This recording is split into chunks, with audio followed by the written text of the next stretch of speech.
صلی اللہ علیہ وآلہ وسلم، ہمارے پیارے نبی صلی اللہ علیہ وآلہ وسلم نے اس وقت کیا جواب دیا؟ آپ نے فرمایا اگر تم آؤ اور مجھے نہ پاؤ تو ابو بکر کے پاس جانا، یعنی میرے بعد اگر امت کسی سے رہنمائی لے سکتی ہے، کسی کے پاس اپنے معاملات لے کر جا سکتی ہے تو وہ ابو بکر کی ذات ہے۔ نبی صلی اللہ علیہ وآلہ وسلم نے واضح طور پر باقی کسی کا نام لے سکتے تھے، لیکن نہیں، کیا فرمایا کہ اگر میں نہ ہوں تو میرے بعد تم ابو بکر کے پاس آنا رضی اللہ تعالی عنہ۔ یہ تھی ابو بکر کی فضیلت، ابو بکر کی شان نبی کی نظر میں۔ اب آگے کچھ دیکھتے ہیں۔ عمر رضی اللہ تعالیٰ عنہ اور ابو بکر رضی اللہ تعالیٰ عنہ میں کچھ رنجش ہو گئی، لمبی حدیث ہے، ساری بیان کرتے ٹائم زیادہ لگے گا، تو خیر ابو بکر رضی اللہ تعالیٰ عنہ ان کو منانے کے لیے چلے، نہیں ملے، نبی صلی اللہ علیہ وآلہ وسلم کے پاس پہنچے، آپ صلی اللہ علیہ وآلہ وسلم سے کہا کہ عمر رضی اللہ تعالیٰ عنہ مجھ سے ناراض ہو گئے ہیں، کچھ کمی کوتاہی غلطی میری تھی، لیکن اب وہ مان نہیں رہے۔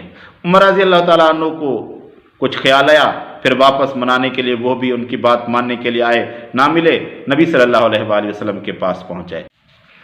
نبی صلی اللہ علیہ وآلہ وسلم نے عمر رضی اللہ تعالیٰ عنہ کو دیکھا، آپ کے چہرے کا رنگ بدلنے لگا اور آپ صلی اللہ علیہ وآلہ وسلم ناراض ہو گئے۔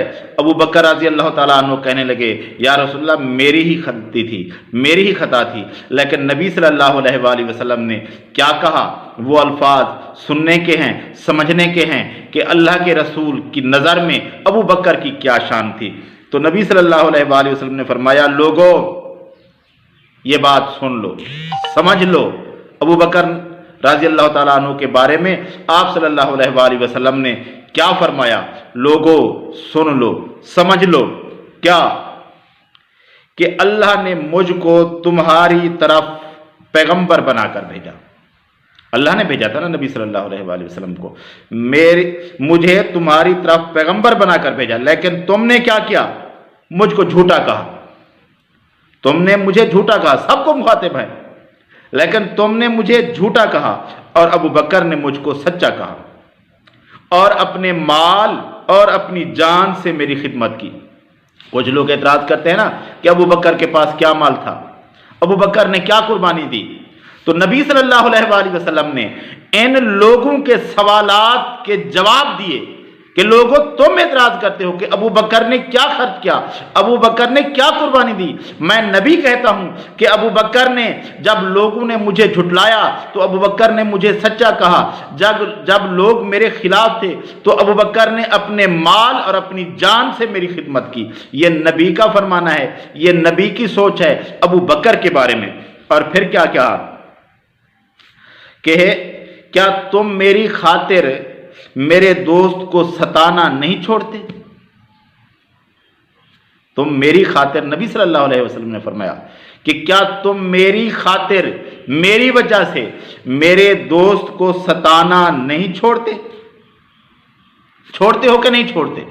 بس میری وجہ سے، میری خاطر میرے اس دوست کو، میرے اس صحابی کو تم ستانا چھوڑ دو، چھوڑتے ہو کہ نہیں چھوڑتے؟ یہ نبی نے پوچھ لیا۔ تو اس کے بعد پھر کیا ہوا؟ اس کے بعد صرف یہی ہوا کہ ابو درداء رضی اللہ تعالیٰ عنہ اس روایت کے راوی ہے، وہ کہتے ہیں کہ اس کے بعد کسی نے بھی ابو بکر کو رضی اللہ تعالیٰ عنہ نہیں ستایا۔ اس کے بعد، اس واقعے کے بعد ابو بکر رضی اللہ تعالیٰ عنہ کو کسی نے نہیں ستایا۔ یہ تھی ابو بکر کی شان، ابو بکر کی فضیلت نبی کی نظر میں صلی اللہ علیہ وآلہ وسلم۔ تو نبی صلی اللہ علیہ وآلہ وسلم ابو بکر کو یہ سمجھتے تھے۔ لوگ جو سمجھیں ان کے اپنے ایمان کا مسئلہ ہے، ہاں اگر سمجھتے جو ہیں وہ سمجھے، کیونکہ انہوں نے خود حساب دینا ہے، لیکن اگر ان کی زبان ابو بکر رضی اللہ تعالیٰ عنہ کے خلاف بکواس کرے گی تو ہم معاف نہیں کریں گے۔ اگر وہ ابو بکر رضی اللہ تعالیٰ عنہ کو برا کہیں گے تو ہم ان کو برا جتنی ہو سکے گا اتنا کہیں گے، پھر ہم چپ نہیں رہیں گے۔ سمجھنا، ایمان رکھنا، یہ ان کے اپنے دل کا معاملہ ہے، لیکن اگر زبان سے کچھ کہیں گے تو پھر خیر نہ منیں، پھر ہم چپ نہیں رہیں گے۔ ابو بکر رضی اللہ تعالیٰ عنہ کی یہ فضیلت، یہ شان نبی صلی اللہ علیہ وآلہ وسلم کی نظر میں تھی۔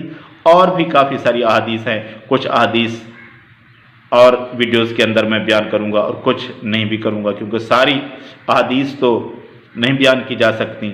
ابو بکر رضی اللہ تعالیٰ عنہ کی نبی صلی اللہ علیہ وآلہ وسلم کی نظر میں کیا ویلیو تھی وہ ان احادیث سے صاف نظر آتی ہے۔